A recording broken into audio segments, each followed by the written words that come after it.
Saudara yang juga menjadi sorotan adalah soal pidato kenegaraan pertama Presiden Amerika Serikat Joe Biden yang dibayangi krisis di Ukraina dan tingginya inflasi. Pidato ini digunakan Presiden Amerika Serikat untuk menyampaikan pencapaiannya selama 1 tahun terakhir.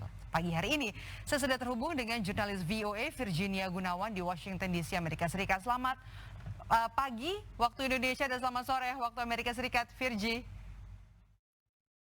Selamat petang waktu Amerika Serikat. Oke, Virgi, kalau misalnya kita bisa lihat ini adalah pidato kenegaraan pertama Presiden Amerika Serikat Joe Biden setelah menjabat sejak tahun lalu. Nah, bagaimana persiapannya sampai saat ini?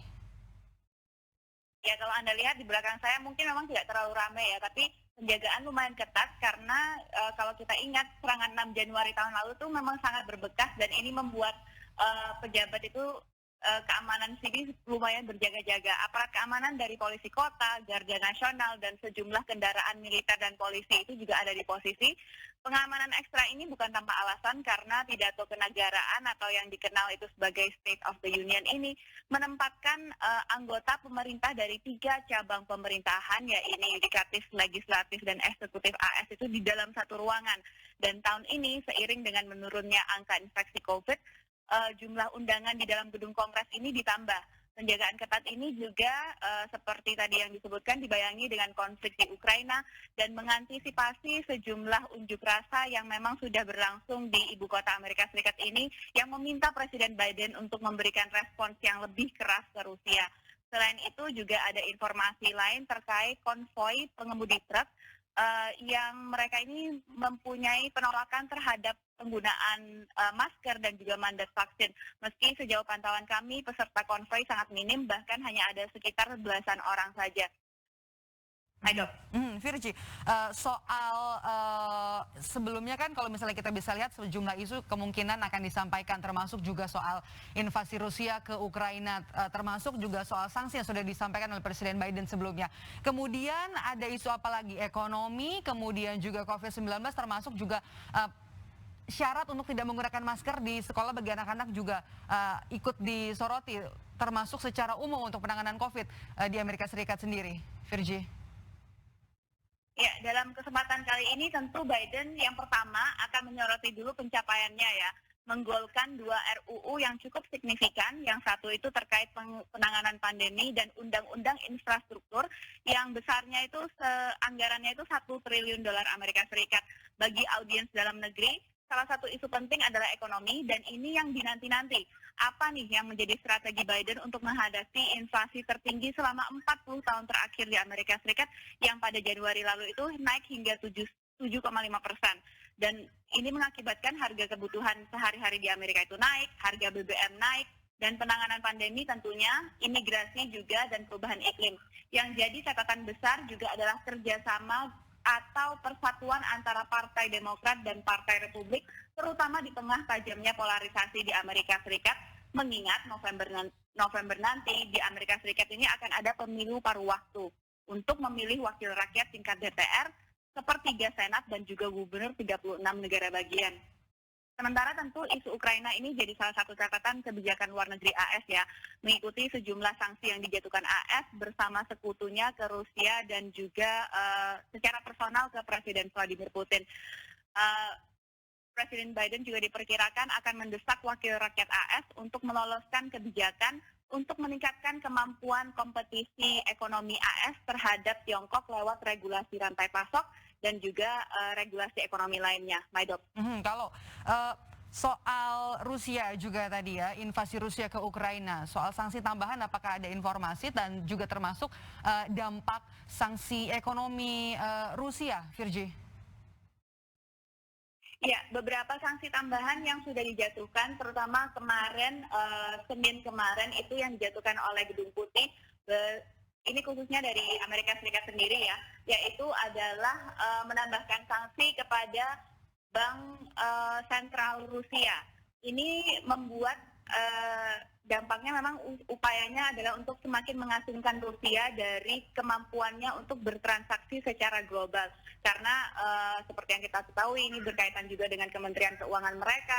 Nah, ditambah lagi pekan sebelumnya itu kan sempat AS dan NATO juga memblokir sejumlah bank Rusia dari jaringan SWIFT. yang membuat mereka tidak bisa berkomunikasi antara satu bank dengan yang lain. Tapi tak hanya pemerintah negara-negara barat yang merespons terhadap agresi Rusia ini dengan sanksi, daftar perusahaan yang blokir atau mengubah peraturan mereka juga terus bertambah. Perusahaan minyak, perusahaan teknologi, hiburan streaming itu meninjau kembali aturan mereka dalam bagaimana mereka beroperasi di Rusia.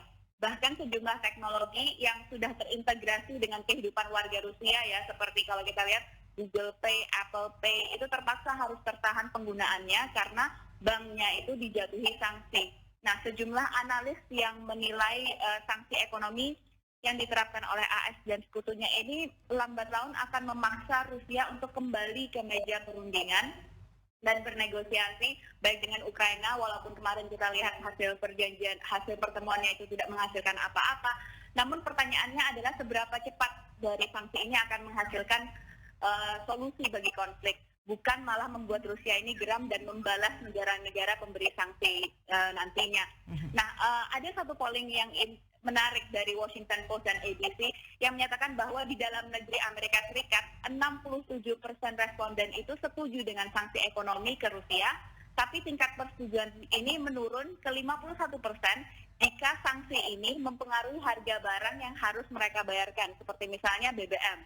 Nah, ini adalah perdebatan sendiri di Amerika Serikat, Maidop. Nah, ini menarik untuk diikuti ya soal ini, termasuk juga soal sidang umum PBB ya, Virgi. Ya, nah memang di kota New York ini sedang berlangsung juga sidang darurat ya, mengawali voting yang akan dilakukan ketika negara anggota nanti ini menyampaikan argumen mereka terkait konflik Rusia dan Ukraina. Majelis Umum akan memvoting resolusi yang sama ketika diajukan pada Dewan Keamanan PBB pada Jumat lalu, yang isinya itu mengecam Rusia atas invasi terhadap Ukraina dan juga mengakui kedaulatan wilayah Ukraina secara utuh sekaligus kemerdekaan mereka. Dari resolusi itu juga meminta Rusia untuk menarik operasi militernya karena melanggar piagam PBB. Ini butuh 2/3 suara total anggota dari Majelis Umum PBB sebelum resolusi itu bisa diadopsi oleh PBB.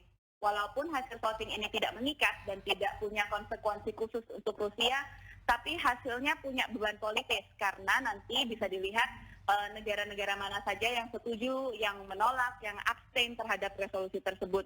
Dan dengan demikian kita bisa melihat peta siapa-siapa saja negara yang mengisolasi Rusia. Sidang darurat ini diperkirakan akan terus berlanjut hingga hari Rabu mendatang sebelum nanti akhirnya diakhiri dengan voting. Sejauh ini pernyataan yang disampaikan sejumlah perwakilan negara di sidang darurat ini menyebutkan bahwa memang kekhawatiran akan krisis kemanusiaan terjadi di Ukraina ini semakin parah, lalu meminta mereka untuk mengedepankan dialog, meminta untuk ceasefire atau menggencatan senjata dan menghentikan invasi. Meski menolak aksi Rusia, namun beberapa negara ini memilih untuk bersikap abstain dalam votingnya seperti Tiongkok, India, dan Uni Emirat Arab karena mereka masih punya hubungan kerjasama dengan Rusia. Maidop. Kita nantikan hari ini pidato kenegaraan dari Presiden Amerika Serikat Joe Biden. Terima kasih jurnalis VOA Virginia Gunawan melaporkan langsung dari Washington DC. Sehat selalu Virgi.